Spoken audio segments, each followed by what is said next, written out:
Salam, selamat pagi Bapak Ibu yang dikasihi Tuhan. Kita bersyukur untuk hari yang baru yang Tuhan sudah anugerahkan bagi kita kembali untuk kita nikmati segala berkat yang Tuhan sudah sediakan bagi kita sepanjang hari ini. Sebelum kita melakukan segala aktivitas kita, terlebih dahulu kita akan masuk dalam renungan kita, namun kita berdoa terlebih dahulu. Bapa, di dalam nama Tuhan Yesus, terima kasih untuk hari yang baru yang Tuhan sudah anugerahkan bagi kami. Tuhan, terima kasih untuk segala hal yang Tuhan sudah sediakan, bahkan Tuhan sudah berikan bagi kami. Sebelum kami melakukan segala aktivitas kami, terlebih dahulu Tuhan, kami memohon Engkau Tuhan yang menolong dan memberkati kami. Kami rindu Tuhan untuk merenungkan kebenaran firman-Mu, supaya firman-Mu menuntun dan membimbing langkah kehidupan kami, sehingga hidup kami berkenan di hadapan Tuhan. Terima kasih Bapa, kami siap untuk mendengarkan kebenaran firman Tuhan di dalam nama Tuhan Yesus. Amin. Baik Bapak Ibu yang dikasihi Tuhan, seorang suami pasti akan merindukan seorang istri yang ideal di dalam kehidupannya. Ketika dia mencari teman hidup, bahkan sebelum dia melangkah untuk masuk dalam pemberkatan nikah, maka seorang laki-laki berusaha, berupaya untuk mencari yang sepadan, yang menurut dia adalah istri yang sempurna, istri yang ideal di dalam kehidupannya. Namun pada kenyataannya kalau kita melihat bahwa tidak ada istri yang sempurna, tidak ada istri yang ideal yang bisa memuaskan kehidupan seorang suaminya. Namun dalam seiring waktu, oleh karena kasih Tuhan, oleh karena bimbingan Tuhan, maka sebuah rumah tangga bisa berjalan dengan baik. Baik, Bapak Ibu yang dikasihi Tuhan, kita akan merenungkan firman Tuhan pada pagi hari ini di bawah tema istri yang ideal, ya. Istri yang ideal atau istri yang sempurna bagi suaminya. Mari kita melihat di dalam Amsal pasalnya yang ke-31, ayatnya yang ke-10 sampai 31. Saya akan membacakannya beberapa ayat saja, nanti kita akan mengulang lagi di dalam pembacaan selanjutnya. Amsal 31 ayat yang ke-10 demikian. Istri yang cakep, siapakah yang mendapatkannya? Ia lebih berharga daripada permata. Hati suaminya percaya kepadanya, suaminya tidak akan kekurangan keuntungan. Ia berbuat baik kepada suaminya dan tidak berbuat jahat sepanjang umurnya.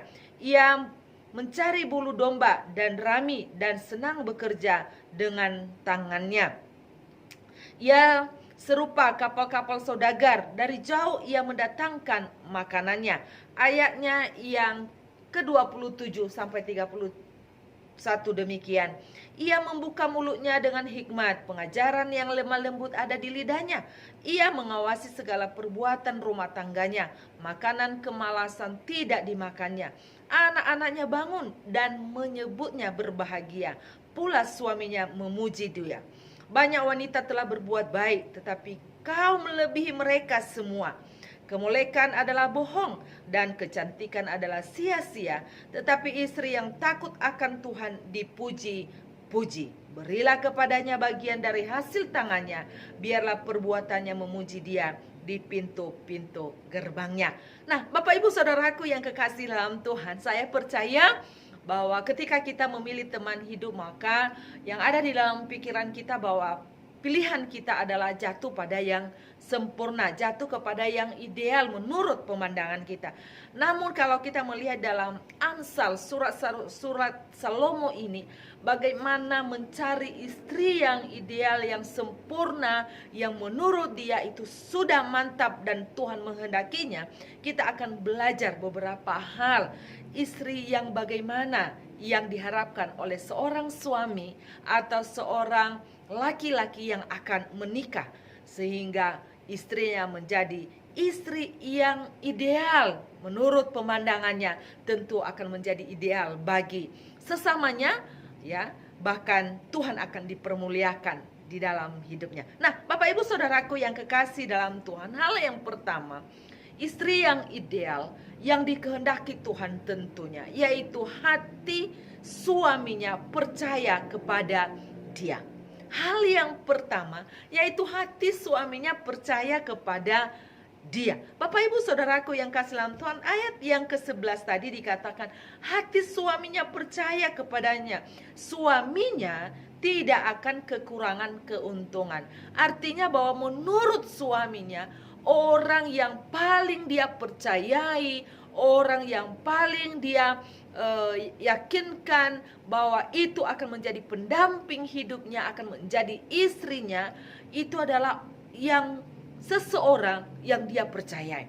Ya, tidak mungkin ada seorang suami berkeluarga tetapi istrinya dia tidak mempercayai. Bapak ibu saudaraku yang kekasih dalam Tuhan, suatu ketika ada satu kesaksian bahwa sebuah rumah tangga, ya, seorang suami tidak mempercayai istrinya dalam hal keuangan, dalam hal membimbing rumah tangganya, menganggap bahwa istrinya tidak bisa, tidak sempurna, menganggap bahwa istrinya lemah, menganggap istrinya tidak berdaya. Apa yang terjadi?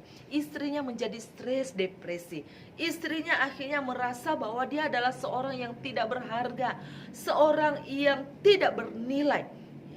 Sehingga wanita ini menjadi stres dan depresi. Nah, Bapak Ibu Saudaraku yang kasih dalam Tuhan, kalau kita mau, secara khusus untuk ibu-ibu pada pagi hari ini, kalau kita mau menjadi istri yang ideal terhadap suami kita, maka kita harus bisa dipercayai oleh suami dalam segala hal. Baik di dalam pengelolaan keuangan, baik di dalam membimbing rumah tangga kita, membimbing anak-anak kita, kita harus menjadi seorang yang dipercayai. Saya bersyukur sampai hari ini suami saya bisa mempercayai saya dalam segala hal, sehingga ketika saya pergi jalan kemana saja, ya, apalagi ada di rumah, tidak ada kecurigaan sama sekali. Kenapa? Karena dia tahu bahwa apapun yang saya lakukan itu akan menyenangkan hatinya dan menyenangkan nama Tuhan. Pasti dipercaya. Itu hal yang pertama. Yang kedua, istri yang ideal, yang sempurna menurut Alkitab dalam surat Salomo ini, yaitu istri yang baik, baik secara lahiriah maupun batiniah. Ya, istri yang baik dikatakan di dalam ayat yang ke-12, ia berbuat baik kepada suaminya dan tidak berbuat jahat sepanjang umurnya. Berbuat baik artinya melakukan segala sesuatu dengan tulus, ikhlas, baik. Baik dalam karakter, baik di dalam berkata-kata, baik di dalam bersikap, sehingga ketika dia dimanapun suaminya disanjung, suaminya dipuji, suaminya dihormati oleh karena keberadaan istrinya. Nah, coba kalau seorang istri tidak baik kelakuannya, karakternya tidak menghargai suaminya, perkataannya tidak mengeluarkan perkataan yang membangun, maka otomatis suaminya akan menjadi malu. Sehingga istri yang ideal bagi suaminya adalah istri yang baik. Baik secara lahiriah, baik secara batiniah, secara penampilan baik, ya, bukan hanya penampilannya saja yang baik, tetapi hatinya juga baik. Ada banyak orang cantik secara lahiriah, tetapi batinnya penuh dengan kejahatan.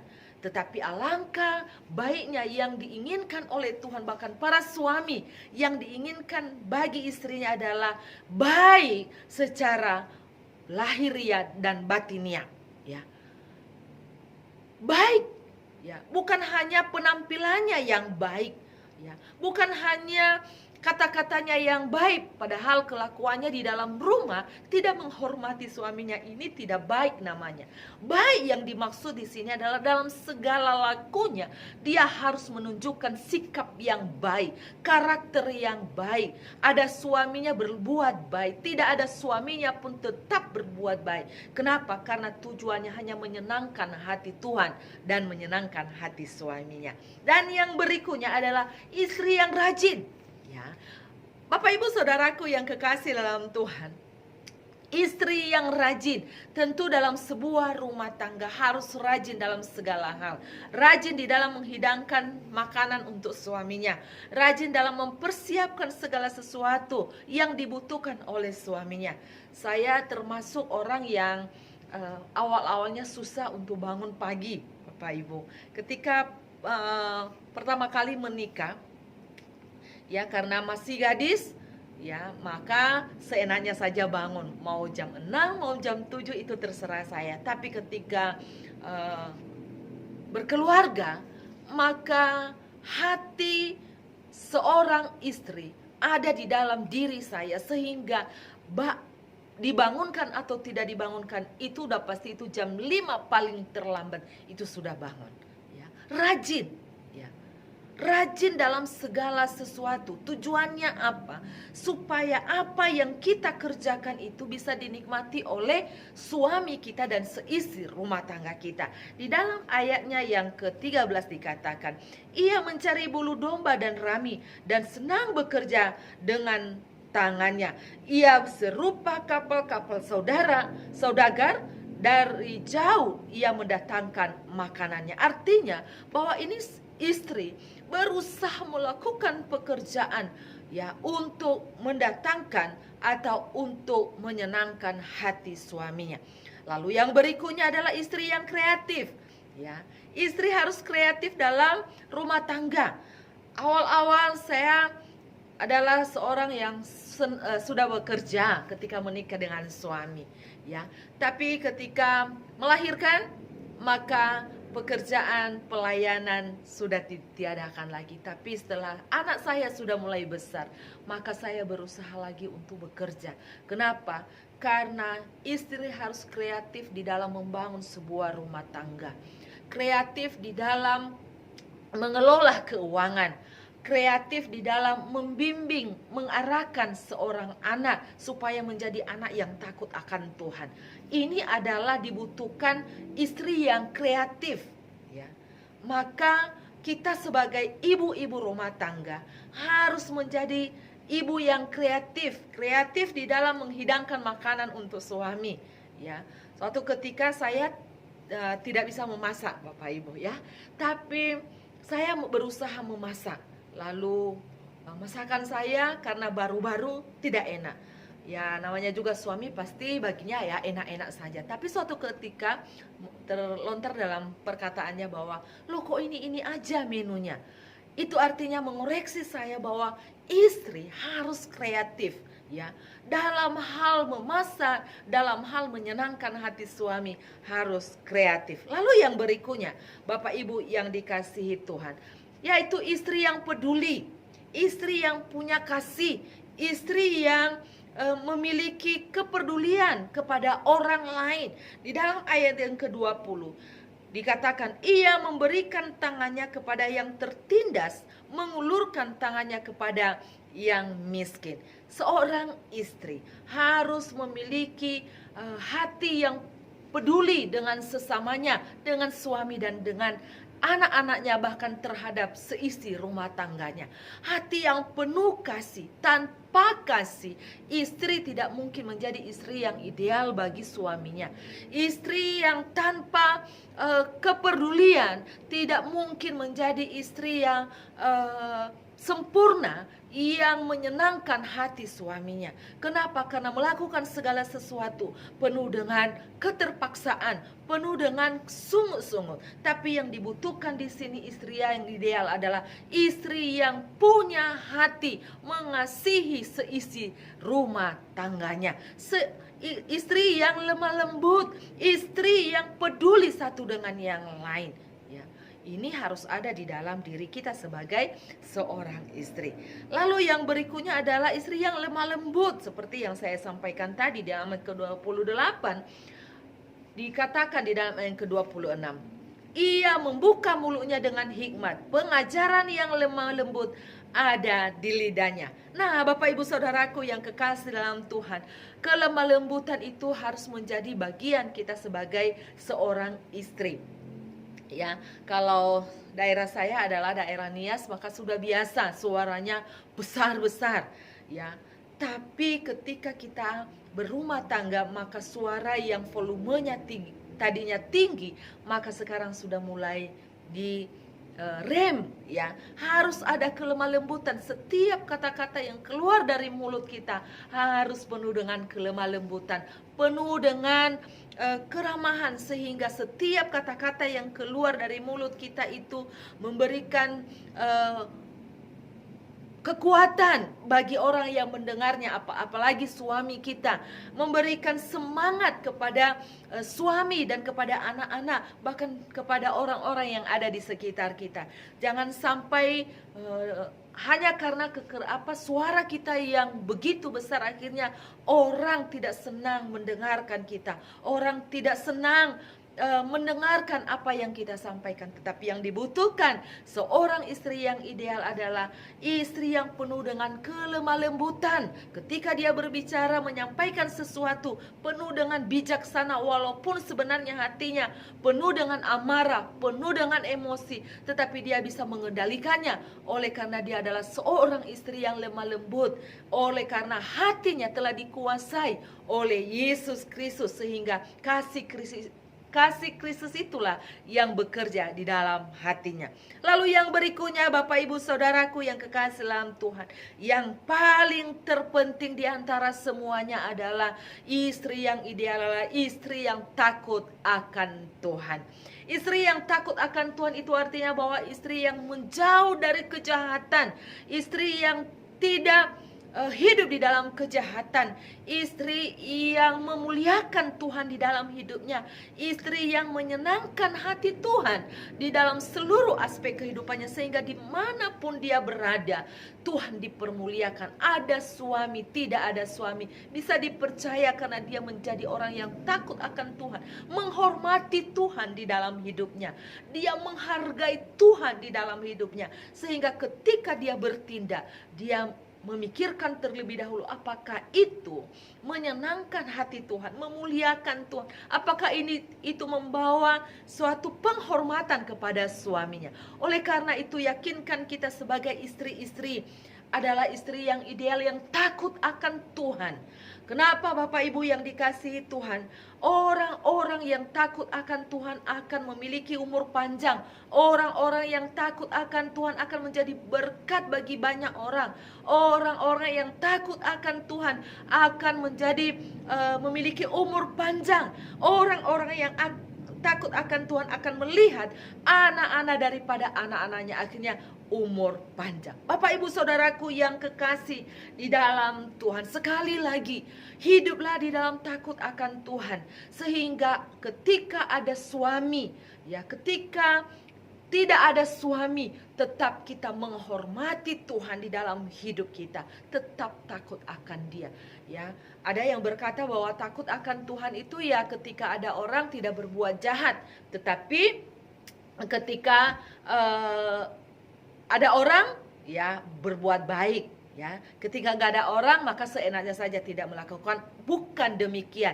Takut akan Tuhan, ada orang, tidak ada orang yang menilai, yang melihat, maka tetap menghormati Tuhan, tetap menghargai Tuhan, tetap menjadi orang yang takut akan Tuhan, jauh daripada kejahatan, baik di dalam karakter, di dalam perkataan, apalagi di dalam tindakan. Oleh karena itu Bapak Ibu Saudaraku yang kekasih dalam Tuhan, istri yang takut akan Tuhan itu melebihi kecantikan yang ada secara fisik. Ya, walaupun fisiknya cantik, kalau tidak menjadi orang yang takut akan Tuhan, itu adalah sia-sia. Makanya dikatakan kemolekan adalah bohong dan kecantikan adalah sia-sia. Tetapi istri yang takut akan Tuhan dipuji-puji.